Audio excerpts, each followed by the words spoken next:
नमो विष्णुपादाय कृष्णपृष्ठाय भूतले श्रीमते राधानाथ स्वामिनिति नामिने। नमो विष्णुपादाय कृष्णपृष्ठाय भूतले श्रीमते भक्तिवेदांत स्वामिनिति नामिने। नमस्ते सरस्वती देवे गौरवाणी प्रचारिणे निर्विशेष शून्यवादी पाश्चात्य देशतारिणे। ओम ज्ञानतिमिरान्धस्य ज्ञानाञ्जनशलाकया चक्षुर्मीलितं येन तस्मै श्रीगुरुवे नमः। श्रीचैतन्यमनोभीष्टं स्थापितं येन भूतले स्वयं रूप कदा मह्यं ददाति स्वपदान्तिकम्। वन्देऽहं श्रीगुरु श्रीयुतपदकमलं श्रीगुरून् वैष्णवांश्च श्रीरूपं साग्रजातं सहगण रघुनाथान्वितं तं सजीवम् साद्वैतं सावधूतं परिजन सहितं कृष्ण चैतन्य देवं श्री राधा कृष्ण पादान् सकगण ललिता श्री विशाखान्वितांश्च। हे कृष्ण करुणा सिंधो दीनबंधो जगत्पदे गोपेश गोपिका कांत राधा कांत नमोस्तुते। तप्त कांचन गौरांगी राधे वृंदावनेश्वरी वृषभानुसूते देवी प्रणमामि हरिप्रिये। वाञ्छाकल्पतरुभ्यश्च कृपा सिन्धुभ्यैव च पतितानां पावनेभ्यो वैष्णवेभ्यो नमो नमः। श्री कृष्ण चैतन्य प्रभो नित्यानंद श्री अद्वैत गदाधर शिवासादि गौरभक्तवृंदा। हरे कृष्णा कृष्णा कृष्ण हरे हरे हरे राम राम राम हरे हरे। हरे Krishna. By Lord Sri Krishna's causeless mercy, we are nicely studying Bhagavad Gita 6 days a week. And on Sunday morning India time, Saturday evening India time, we are in the third chapter now, studying 4 slokas a week. But other 5 days, we are in the 9th chapter. So that way, Krishna is so much merciful. He is creating opportunities for us to study this Bhagavad Gita.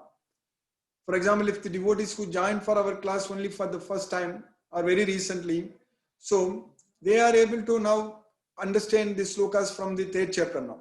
So we recently started it and we finished up to 2 chapters. Now we are in the third chapter. We finished 12 verses, 16 verses.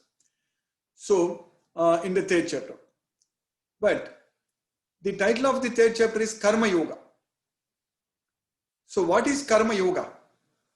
So karma is action, acting. That's what is karma. Karma means action. Karya means the duty.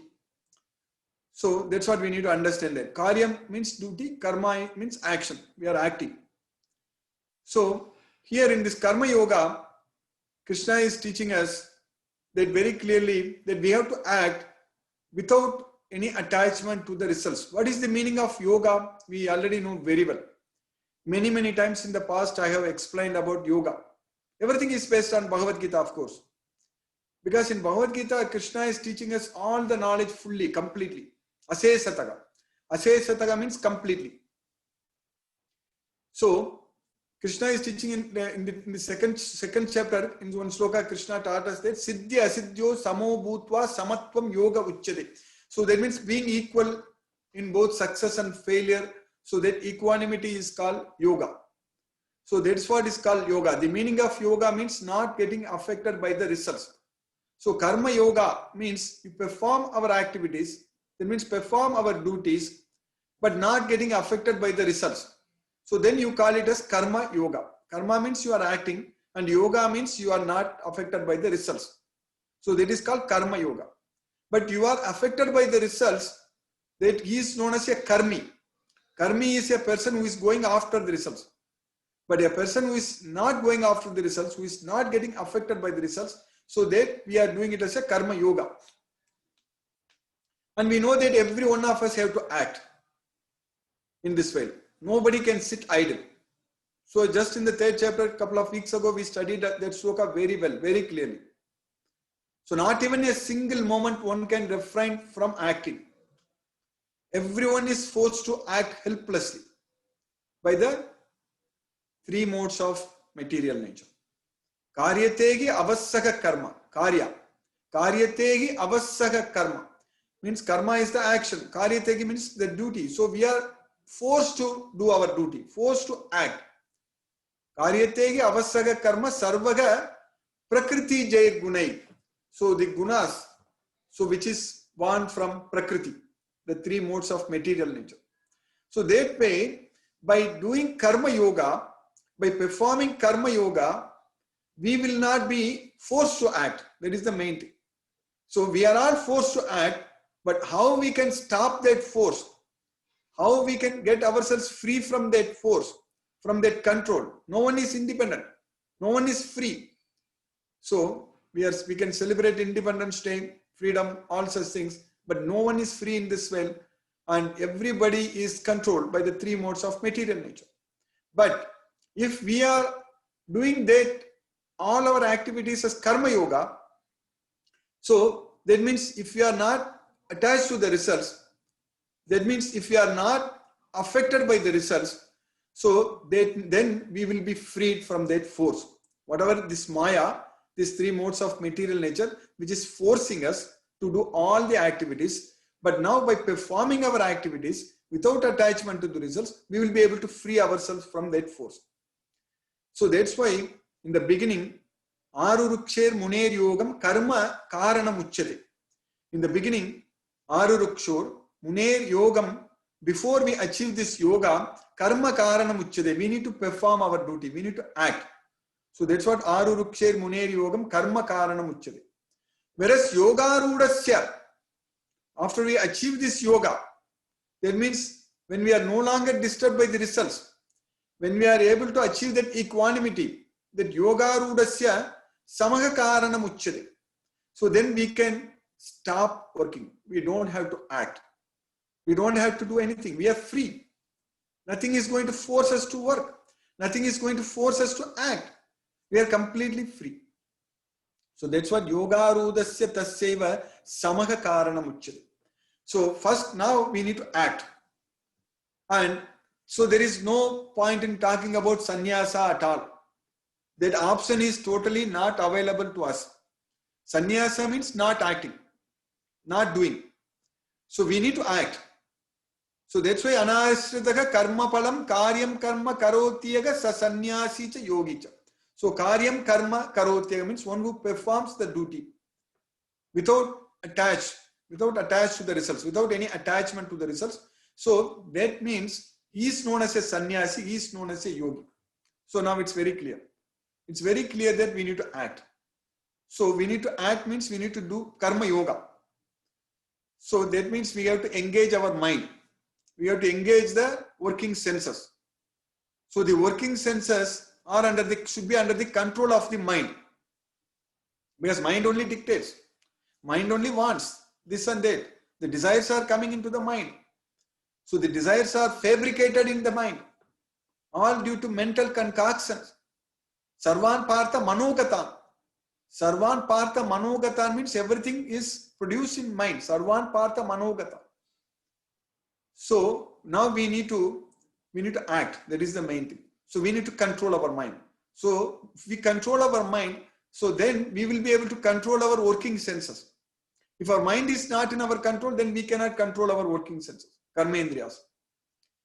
So, yastvindriyani manasa niyamya arabate arjuna karmendriyeki karma yoga.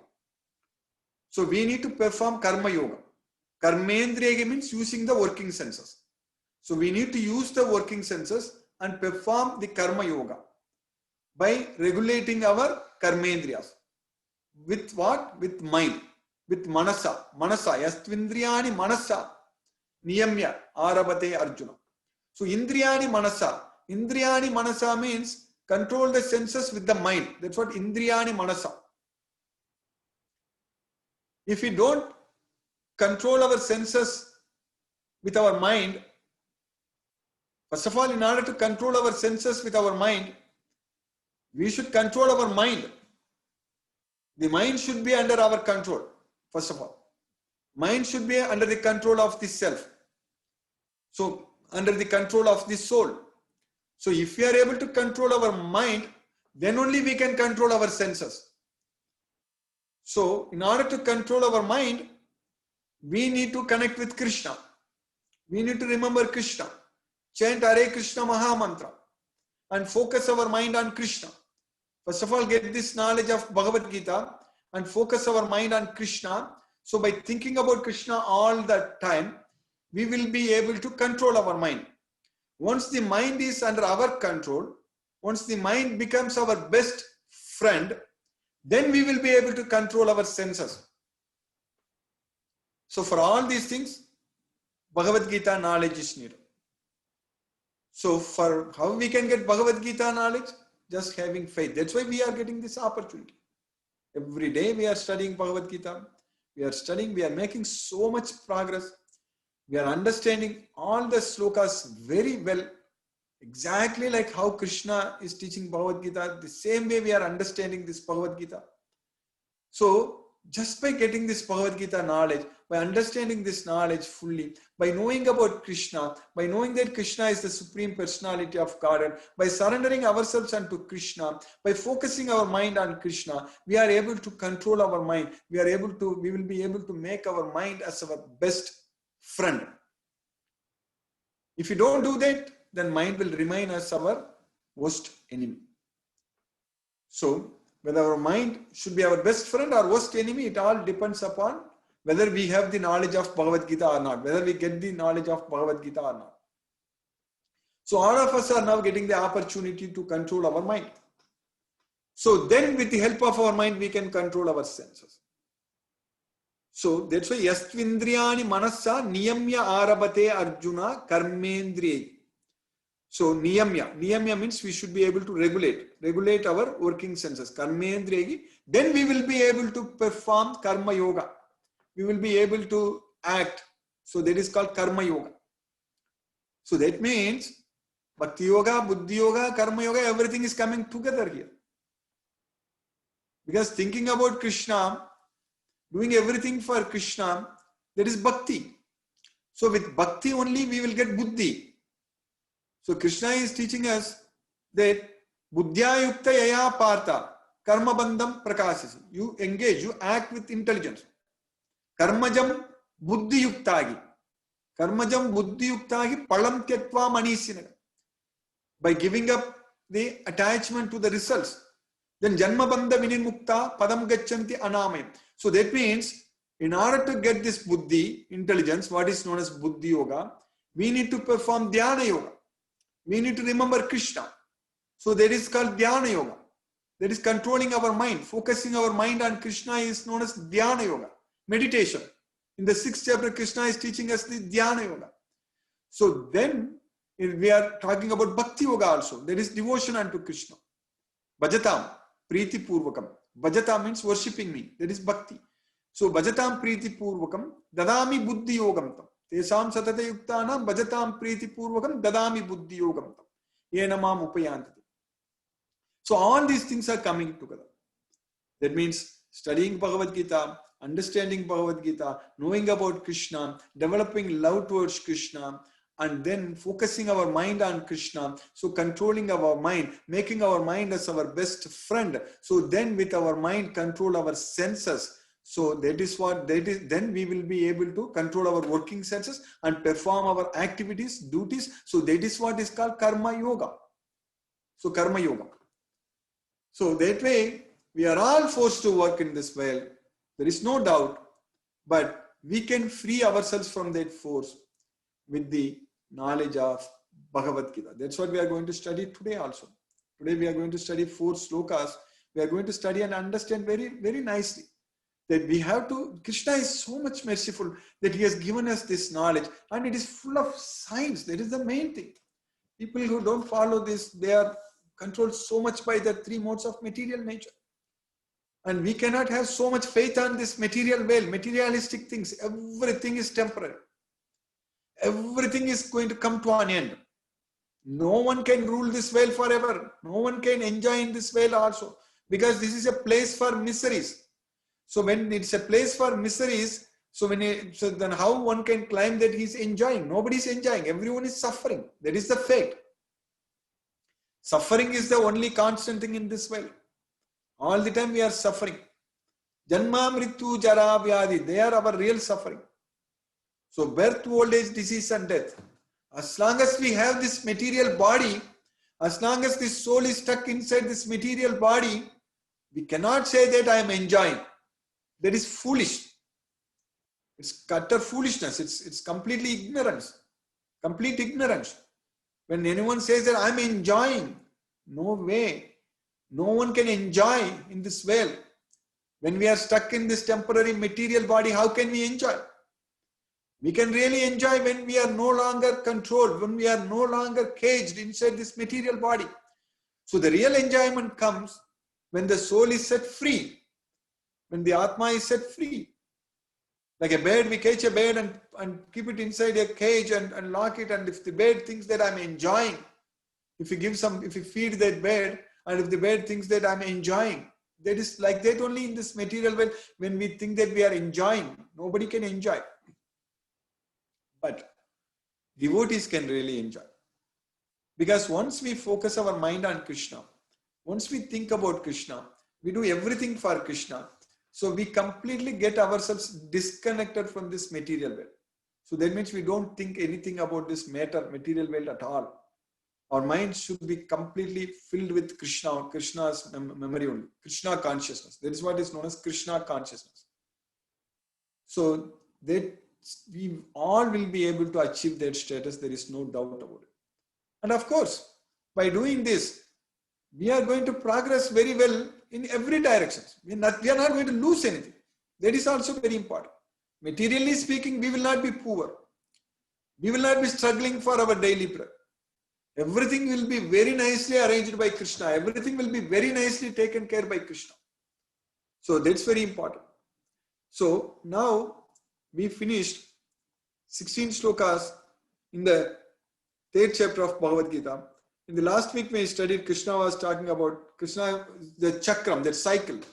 That is, Annat bhavanti bhutani parjanyat anna sambhavaha yajnat pavati parjanyo yajnaha karma samudbhavaha karma brahmodbhavam viddhi brahmakshara samudbhavaha tasmat sarvagatam brahma nityam yajne pratishthitam. That's what we studied. So, annat bhavati bhutani. So the living entities, they live sustained because of the food grains. Annat bhavanti bhutani. And the food grains come from the rain. Parjanyat anna sambhavaga. Of course, rain and sun, everything is needed. Parjanyat anna sambhavaga. Yajnat bhavati parjanyo. Rain comes from the yajna. So from the offerings to God. Yajnat bhavati parjanyo. Yajnaga karma samudbhavaga. So when we are performing the yajna, that means we are acting. We are doing duties. We are performing. So that is what is called karma. Karma means an action. So when we do an activity, we call it as a karma. So yajnat bhavati parjanyo. So then karma brahmodbhavam viddhi. So karma brahmodbhavam viddhi. So annat bhavanti bhutani parjanyat anna sambhavagam yajnat bhavati parjanyo yajnaga karma samudbhavaga. Then karma brahmodbhavam viddhi brahma akshara samudbhavam. So this karma is produced from this Vedas. So Brahma has got like meaning of Vedas, Akshara, Brahman, Krishna, the Supreme Brahman or the soul. Everything is called Brahman. So, but Sarvagatam Brahma Nityam Yajne Pratishthitam. So the Brahman, the Supreme Lord who is pervading everywhere, is always situated in this Yajna. Nityam Yajne Pratishthitam. So, Evam Pravartitam Chakram Nanu Vartayati Yaha Agayuhu Indriyaramo Moham Partha Sajivat. So anyone who doesn't follow this cycle, Pravartitam Chakram Nanu Vartayati Yaha. Anyone who is not following this cycle, so that means anyone who is not performing yajnas, that means anyone who is not offering everything to Krishna, who is very much attached to material results. So they are misers, Kripana Palahetava. So they are thieves. So Yobungte Stena Evasakam. So they are thieves. So here Krishna is saying that their life will be full of sins. Agayugu, Indriyaram. So those who are going after material sense objects, so their life will be full of sins. Agayugu Indriyaramu Moham Partha Sajivati. So they live with only under illusion. Moham Partha Sajivati. Now in the next sloka, what we are studying today, in the sloka number 17, In the 3rd chapter, Krishna is teaching us that. Yastvatmaratireva syat atmatriptascha manavaga atmanyeva cha santustaga tasya karyam na vidyate. Yastvatmaratir. Atmarati means one who is taking pleasure in the self, one who is finding happiness within the self. That's what is called Atmarati. Atma Sukham, one who is able to enjoy within the self. Yastu Atmaratir Evasyam Atma Triptascha Manava. Atma Tripta. Atma Triptascha Manava. So one who is able to find happiness within the self and satisfied. Atma Tripti is fully satisfied. Tripti means satisfied. So Atma Triptascha Manava. Atmanyevacha Santustaga, and who is completely satiated within the self. Santustaga. So again satisfied. So everything is the same meaning. All these 3 lines. Atma Rati, Atma Tripti, Atma Santusta, everything is same meaning. So that means one who is able to find happiness, satisfaction and everything within the self, who is completely illuminated within the self. So for such a person, Tasya, for such a person, Karyam na vidyate. Karya means duty. There is no duty for him to do. There is nothing. He need not do anything. He need not do anything. So in this way, we are all forced to act helplessly by the 3 modes of material nature because we are not able to find happiness within ourselves. Because we are seeking external material happiness. Bhagya sparsesu. Bhagya sparsa. Bhagya means outside, external. Bhagya sparsesu. Because of that reason, we are actually not able to find happiness within the self and we are seeking happiness outside. So that's why we are forced to work in this material world. We are forced to act in this material world. That's why we are coming under the control of the 3 modes of material nature. But if we are able to find happiness within ourselves, then there is no duty for us to do. Then nothing is going to force us to do anything. So that's why tasya karyam na vidyate. And when such situation happens, like Bhagyasvar says, asaktatma vindadi atmani yat sukam sa brahma yoga yuktatma sukam akshayam asnute. So, one who is able to find happiness within the self, enjoyment within the self, vindadi atmani yat sukam. He is situated in the Brahma Yoga, sa Brahma Yoga yuktatma and sukam akshayam asnute. He is able to enjoy unlimited happiness, sukam akshayam asnute. So for such a person, Krishna is saying that Naiva tasya kritenartho na kritene kaschana na chasya sarvabhutesu kaschitartha vyapasrayaga. So there is no need for him to do anything. So naiva tasya kritena artho na kritenega kaschana. Akritena. Kritena or akritena. So that means to do or not to do. Nothing is going to make him to compel to do or compel to not to do. Nothing. He is not coming under the force at all. He can decide. If he wants to do, he can do it. If he doesn't want to do, he need not do it. Nothing is forcing us. Like Krishna. Krishna said that Name partasti kartavyam trishu lokesu kincha. There is no duty for me to do in all these 3 worlds. So like that, for us also, we don't have to do anything if we are able to find happiness within the self. So naiva tasya kritenartho na kritenena kaschana. So akrita and akrita. So no need to do or can do anything. There is no purpose. And not only that, Nachasya sarvabhutesu kaschitartha vyapasya. And we are not answerable to anyone also.